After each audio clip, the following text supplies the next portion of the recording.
السلام علیکم دوستوں، میں ہوں اظہر شہزاد۔ آپ دیکھ رہے ہیں SSTV خانہ وال۔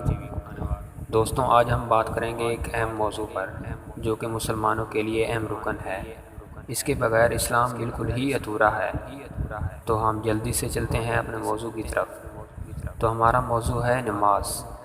دوستوں، نماز مسلمان کے لیے ایک اہم ذمہ داری ہے۔ دوستوں، میں بتانا چاہتا ہوں کہ ملکی حالات کے پیش نظر رکھتے ہوئے ہم مسجدوں میں تو خیر جا نہیں سکتے، تو کیوں نہ ایسا کام کیا جائے جس میں باجماعت نماز کا بھی ثواب مل جائے اور باجماعت نماز بھی ادا ہو جائے۔ تو آپ سوچ رہے ہوں گے وہ کیسے؟ میں آپ کو بتاتا ہوں وہ کیسے۔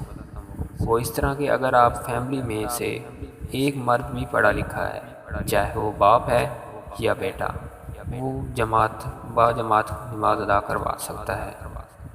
مثال کے طور پر اگر باپ پڑھا لکھا ہے تو اس کے پیچھے اس کا بیٹے کھڑے ہو کے باجماعت نماز ادا کر سکتے ہیں، اور ان کے پیچھے ان کی بیوی جماعت کے ساتھ نماز ادا کر سکتی ہے۔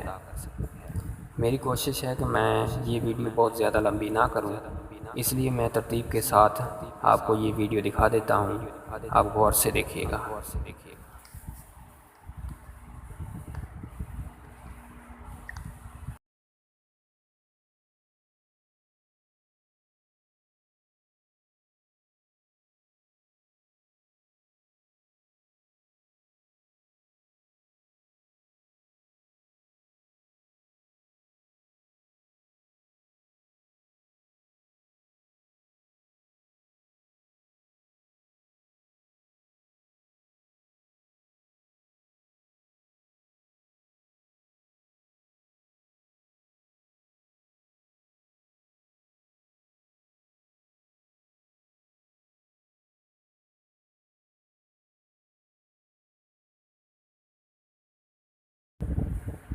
اس کے علاوہ ایک اور سوال آپ کے ذہن میں گردش کر رہا ہوگا، وہ یہ کہ اگر گھر میں بیوی اور شوہر ہے، کوئی بیٹا نہیں، کوئی بیٹی نہیں، کوئی اور آدمی نہیں ہے، تو اس میں کیا کرنا چاہیے؟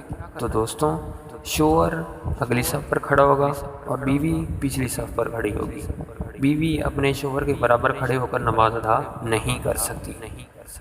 اور دوسری اہم بات، اگر شوہر پڑھا لکھا نہیں ہے اور بیوی پڑھی لکھی ہے، تو اس میں ہمیں زیادہ غور کرنا ہے کہ اس میں کیا کرنا چاہیے۔ تو دوستوں، اس میں پریشان ہونے والی بات نہیں ہے، سوچنے کی بات ہے۔ تو اس کا مسئلے کا حل یہ ہے کہ بیوی کو چاہیے کہ وہ اپنے شوہر کو پڑھائے، سکھائے اور اسلام کے رکن بتائے اور دائرہ اسلام بتائے کہ اس میں کیا کیا رکن ہیں۔ اور دوستوں، یاد رکھیں، کبھی بھی عورت شوہر کے ہوتے ہوئے امامت نہیں کروا سکتی۔ امید رکھتا ہوں دوستوں آپ کو یہ میری ویڈیو پسند آئی ہوگی۔ میری ویڈیو اگر پسند آئی ہے تو دوستوں کو شیئر کریں، لائک کریں، کمنٹس کریں اور میرے چینل کو سبسکرائب ضرور کریں۔